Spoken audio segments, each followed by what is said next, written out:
Avant de s'en prendre à Alisha, ses agresseurs présumés ont d'abord été ses amis. Selon les mots du procureur de la République de Pontoise, les sentiments qui l'ont lié au jeune garçon ont même été plus profonds.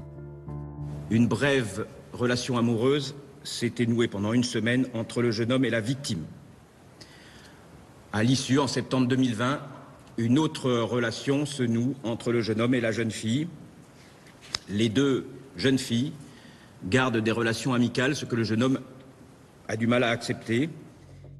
Sans aller jusqu'à évoquer un triangle amoureux, les enquêteurs parlent de rapports complexes entre les protagonistes de l'affaire. La diffusion d'une image intime sur un réseau social très prisé des adolescents va faire naître de graves tensions. Au cours du mois de février 2021, une photo de la victime est diffusée sur Snapchat. Une photo de la victime en sous-vêtements qui a été piratée sur son propre compte Snapchat qu'elle avait laissé ouvert. Dans un communiqué publié ce mercredi, la direction de l'établissement où les 3 jeunes sont scolarisés assure avoir pris les faits très au sérieux. L'équipe enseignante avait été prévenue immédiatement de la situation. Alisha et sa mère avaient été le jour même reçus par la direction qui leur avait conseillé de porter plainte à la police sur le champ. Malgré ce conseil, les parents d'Alisha ne portent finalement pas plainte. Les familles des 2 élèves mis en cause dans le piratage sont informées de la situation. Le jeune garçon écope même d'un renvoi provisoire. Sa mère pensait l'affaire close. Je savais qu'il y avait eu des problèmes avec la petite. On l'a réprimandé, on lui a dit ça se fait pas, c'est pas correct. Normalement aujourd'hui il devait passer en conseil de discipline pour ça. Donc après, moi j'ai pensé que ça s'était calmé, j'avais plus d'écho, j'avais plus rien. Je me suis dit c'est bon, ça s'est calmé. Mais derrière les murs du lycée Cognac-Jay, les relations vont encore s'envenimer. Les enquêteurs ont pris connaissance de SMS échangés par le couple, évoquant le différend avec Alisha.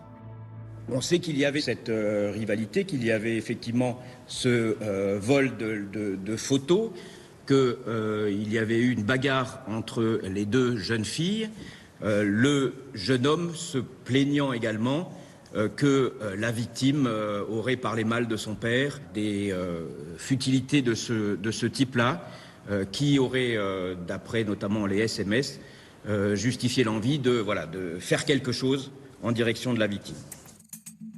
Le garçon propose à sa petite amie d'organiser une rencontre. Lundi, dans l'après-midi, les 2 adolescentes se retrouvent à la gare d'Argenteuil. Elles se dirigent vers les bords de Seine. Sans le savoir, Alisha vient de tomber dans ce qui ressemble à un guet-apens. Après avoir discuté quelques minutes, le jeune homme qui était resté dissimulé se serait approché de la victime et lui aurait donné par surprise des coups au visage, lui aurait tiré les cheveux, puis lui aurait fait une balayette la faisant tomber au sol. Il lui aurait donné des coups de pied alors qu'elle était au sol, dans le dos et la tête.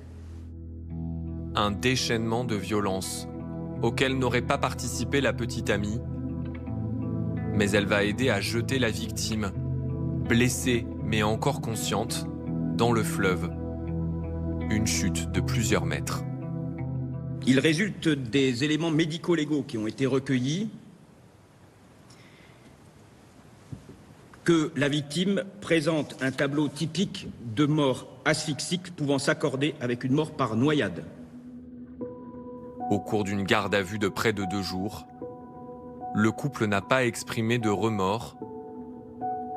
Une information judiciaire pour assassinat a été ouverte. Les 2 adolescents encourent une peine de 20 ans de prison.